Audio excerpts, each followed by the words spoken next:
Hello everybody, Ben Rogers here, the Raptors Digest, reacting to the Toronto Raptors signing small forward DeAndre Bembry to a contract this offseason. Riker, I think we got to address it first. We have a new setup for the Raptors Digest podcast. And this is super exciting. It's going to get very clean as you guys watch this with the way that Ben has done some coding magic, done some GIF overlays, and this is exciting. This is the fresh retooling of the Raptors Digest. We got the website, so definitely check out raptorsdigest.ca and now this new format video. So let us know what you think about it. And also, before we get talking about DeAndre Bembry and an abysmal 23% effective shooting rate from the three, I just need to plug that, my disappointment with that right away. Yo, he's good. I made mention. We'll break it down, but I made mention of my Movember efforts. That's the reason for this dirty stash, Ben, and we're close to the end of November now. I had a modest goal of $200, and I sent it out to the fan base, and you guys, incredible support. I'm $30 away now from $500. So if there's anybody left that wants to send a couple dollars to my Movember account, we have it linked in the description. But I just want to shout out to everybody that donated. We got Lucas Peterson Brown, Keegan Richards, an anonymous supporter. That's mysterious. Ethan Pitcher, huge donation, $100.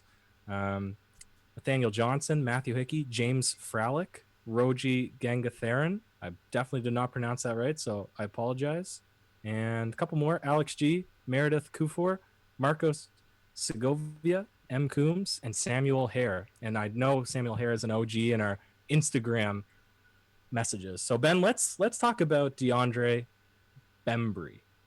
Word. Yeah, so shout out to all you guys. Awesome sort of program, awesome campaign RYKER'S had. So you guys are the best. But we're deep into this video. DeAndre Bembry, he's a guy, he's an energy player. He comes off the bench. He can sort of be a little bit of a spark for the Toronto Raptors in the same vein that Rondae Hollis-Jefferson was. He's currently 6'5", 210, so a bigger sort of, not super tall, but a bigger wing athletic guy. He averaged 6 points per game last year, 4 rebounds, 1 assist.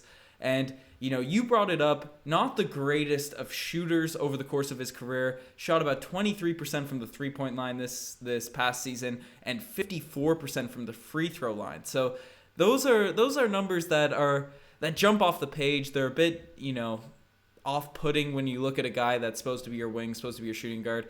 But you look at how a guy like Rondae Hollis-Jefferson performed last season, and he obviously had his moments with the Toronto Raptors. Do you think Bembry can sort of have those moments, or do you think the shooting, especially as a wing guy, will be a bit tougher to really crack the rotation?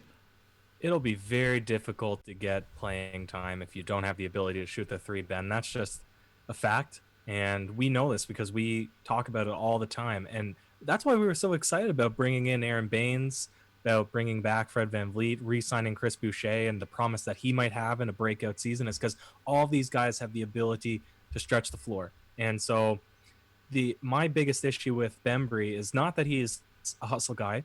It's not that he hasn't really had the opportunity to play. I mean, 20 minutes per game, you do kind of have the opportunity to showcase yourself, but he hasn't been in a good system. He's been with bad Atlanta teams. You know, maybe now being able to be that fifth option when he's out there, he'll have better shot selection, better, you know, he's drive and kick, or he'll be the spot up guy, Ben. But again, the big issue is if you're over your career averaging 26% from three, your most recent season, you're hucking up 1.5 to 2 threes per game, and you're only converting on 1 out of 5 of them.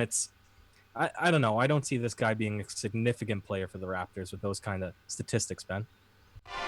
Yeah, and it's interesting because he's sort of a guy that is coming into a role. I know you mentioned that small forwards, where we don't have that much depth at small forward, but in terms of the wing position, we have a lot of guys in those areas. Maybe if he plays bigger than a Matt Thomas, but you know, we have Norman Powell, Fred VanVleet, who's played the off guard for a lot of seasons. Paul Watson's a guy both you and I are pretty excited about. Malcolm Miller's been on the deep bench, who can definitely stroke the three for.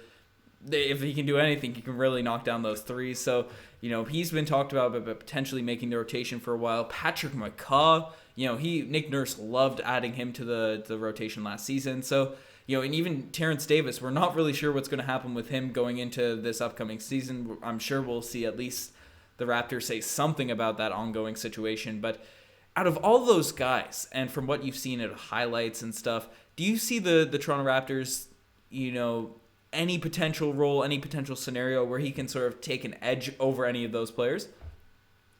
I mean, I kind of do, Ben. I look at Patrick McCaw, he's undersized. I look at Matt Thomas. I mean, I don't think that they'll be competing for similar roles, but somebody like any of our deep bench guys at that sort of 2-3 position, they don't seem to really be able to do it on defense. And I think while you do need to be a 3-point shooter, and correct me if I'm wrong here, but when I'm saying that they don't seem to be able to do it on D, but even Patrick McCaw is a terrific defender. He likes to pick up guys in the 3-quarter court or in the full court sometimes. He seems like he just doesn't have the size to be able to stop people as they're actually driving to the basket. He can be a pest when they're outside the perimeter, but I think that that's what Bembry brings to the table that maybe is the one up on the rest of the guys on that deep bench, or even on that, who would you say, that 8th man, 9th man, maybe that would be the role that he's competing for. Because if I look at the highlight reel of Bembry, it seems to be all very defensive focused. He's getting steals in the lane. He's, picking off passes, and then he goes and finishes with big dunks. I don't think that McCaw has the athleticism for that. Stanley Johnson, I just think that his IQ is questionable. So that's where I see him having the advantage. Yeah, well, Bembry's a guy, he's energy. He's all energy. He gets dunks, he gets steals, he gets all those sorts of things. So he's a player that, at the start of last season, we saw Rondae Hollis-Jefferson be completely put to the bench, and then, he made the move. He integrated himself into the rotation. Obviously, it wasn't the case in the playoffs where he got run, but I think at points during the regular season, we could see a time for when we need someone to just come off the bench and really just change the game with their energy. So my question is, because I think at the guard positions, you sort of laid it out, he's not going to have that much of an edge over even a Patrick McCaw, Matt Thomas, he's essentially the opposite player to Bembry, but, the small forward position, where, we have OG Anunoby, McCaw, all these guys, they're more of two guards. Those sort of that super small power forward, the small forward position, do you think he can maybe be the backup there? I guess, with our new look roster, with Rondae out of the equation, maybe Stanley Johnson's looking to take those minutes as well. Do you think he could be a potential competitor in that sort of area? Because Stanley, for his struggles through the pre-bubble, in the bubble, he actually looked pretty good for this Raptors team. He's really smooth and stuff. Do you see some maybe competition between those two guys in the rotation? Between which two guys? Stanley Johnson and Ben. No, I don't think that they're competing players. Maybe, I mean, I guess that they would be the most similar, but I think Stanley Johnson, I don't like his IQ. I think the issues that we had with him last season, besides the memes, it was based in some sort of underlying reason that he just doesn't seem proficient when he's out there against real players, real defenders. Like he takes some questionable shots and he makes some questionable shots, and that's the fun part about Stanley Johnson. And this is what I'd like to know more about Bembry, and this is the limit of my knowledge, is does he have the ability to attack the paint? Does he have the ability to maybe create a shot or to create a layup off of a dribble combination, like not just beating somebody off the step because it's swinging around the perimeter? Does he have a guy that's standing in front of him? Can he do a dribble cross and make a move into the key? Because I don't think Stanley Johnson can do that, and maybe he's working on that. Maybe there'll be some good inter-team competition, but I think right now Stanley Johnson has etched himself at the end of the bench because he just can't do the little things right now, Ben. Yeah, and I'm sort of messing with the videos a little bit. I got things in the way of your face a little bit. I'm trying to get all this organized as we talk, but no, I see what you're saying about Stanley Johnson, and this is something post-bubble, because both you and I were pretty high on Stanley Johnson coming into last season. We said it was a massive pickup in the Raptors development staff. He could really be a guy that flourishes with this team. And, Nick Nurse came out. He's the highest drafted player on the Raptors? Yeah, I think Alex Len might have beat him. I think Alex Len might be that guy now, but we got a video coming. Len was in that Anthony Bennett draft, and he was rumored to actually be the number 1 pick in that draft. So that was an interesting year, but he was a top 5 pick, I think, to the Suns. But I digress. Stanley Johnson's a guy that post-bubble, I think the talent looked a little bit less chaotic, a little bit less just all over the place. He looked a little bit more comfortable, and I think that's it with Stanley Johnson. If he he has the talent, he has the smoothness to really be a true NBA player. Clearly the size is there. He's the same size as OG, right? Like, if that gets all just pieced together, Nick Nurse has kind of shouted him out in his book saying, he just needs to take smarter shots, be a higher IQ player, and then he could be a real guy in this league. After, I guess the bubble is really tough to integrate yourself into a lineup, especially where you're diving straight into the playoffs. But, after really 8 months since you're in a regular season, maybe I think Stanley Johnson could be a guy that steps up. But Bembry, we're keeping this on topic of Bembry. I think that's going to be an interesting thing to look at. But Ryker, I look at Bembry's past years, past stats, and interestingly enough, he shot 37% from three on a low volume. Now, it was a low sample size, only 26 games, but he shot 37% from three during that season. He shot 64% from the free throw line last year. Still not great, but, after the Atlanta Hawks, as we said, they haven't played since March, right? Maybe Masai Ujiri has seen something in a development in a shot, because he was quick to sign this guy, quick to make this move when obviously we lost Serge Ibaka, lost Marc Gasol. So do you think there's any chance maybe within the 8 months that three-point shot has developed a little bit? Because he's a slasher, he's a defender, he's an energy guy. If you pair that type of player with a guy that can shoot threes, then I can really see him being a rotation piece for this team. This is the interesting thing, Ben, is Pascal Siakam in his first 2 seasons with the Toronto Raptors, he was shooting 14% from three on 15 minutes per game and about 0.1 shots. Very similar to Bembry in, I think, his first or second season in the NBA. Then he plays about 20 minutes per game. He's putting up about 1.6 threes per game. This is Siakam. Exact same as Bembry. He's shooting about 22% from three. Again, exact same as Bembry. Now what happens? He gets into the gym, he practices a shot. Next season, he comes back, he's shooting twice as many threes. He's shooting almost 3 threes per game at 37%. So bad shooters can develop into good shooters, and maybe that's the chess game that that Masai Ujiri is playing right now with this guy Bembry, because for all intents and purposes, what we know about this guy is that he is an athletic defender and that he's, like you said, an energy guy. And that's one of the 2 things that the Raptors love is energy, energy/defense, and 3-point shooting. So if Masai is saying this guy can develop his shot, maybe his mechanics aren't too bad. Maybe it's just something like a little bit of fluidity or something, and not just the full technique needs to be altered. It's possible. Like I said, we've seen it with Siakam and his ability to develop his shot.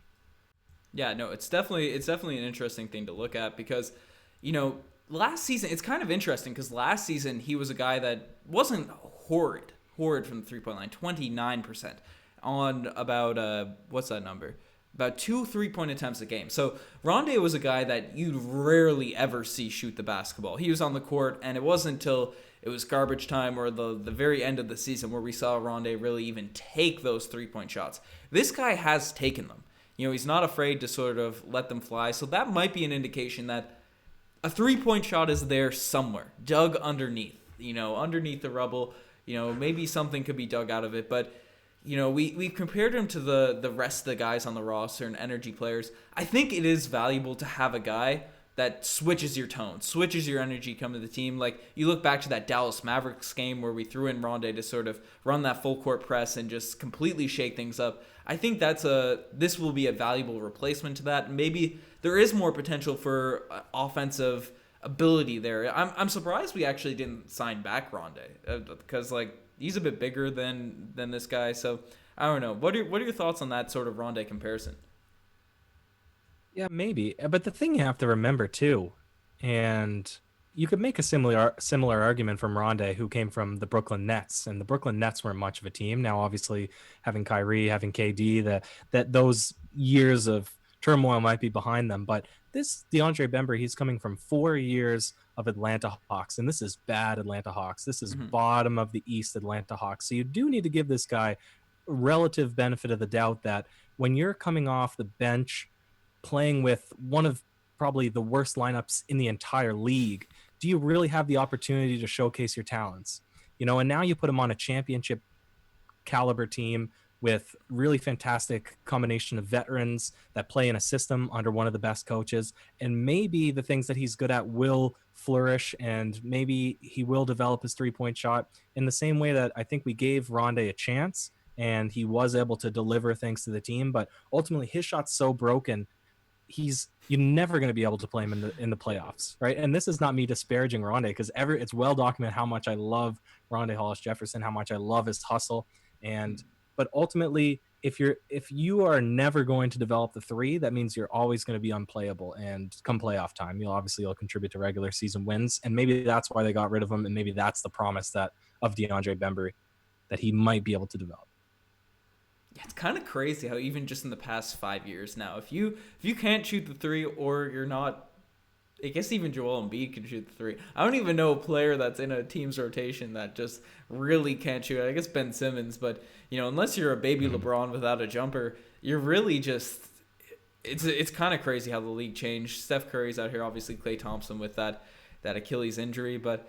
Really interesting stuff. I think he's going to be sort of an X Factor kind of guy. He's going to be a mysterious player. He could absolutely come out and shock the Toronto Raptors fan base with his just dunking ability, defense, slashing, all those sorts of stuff. Doing things outside the jump shot. Maybe the jumper comes together. Maybe it doesn't. But I don't know. Or he could be a guy that just sort of chills at the end of the bench. He's got some fun bench celebrations, so that's always good for us with those gifts. I'm trying to get the gifts in here. This current gift that I have on the screen is the one that's always sort of playing at the jump of these, but we also don't have the time. I don't know how long we've been talking for, but a wild first ever podcast with this sort of production. Let us know what you guys think of that down below. You guys are the best to make it this far. Check out the Twitter, the Instagram, the new website, and all that cool stuff. And shout out to everyone Ryker mentioned at the beginning of this podcast. You guys, that's so cool. You guys donated. Ryker, you have any last words with this live pod? Or it's not even live. Record it live a little bit. Thank you for donating.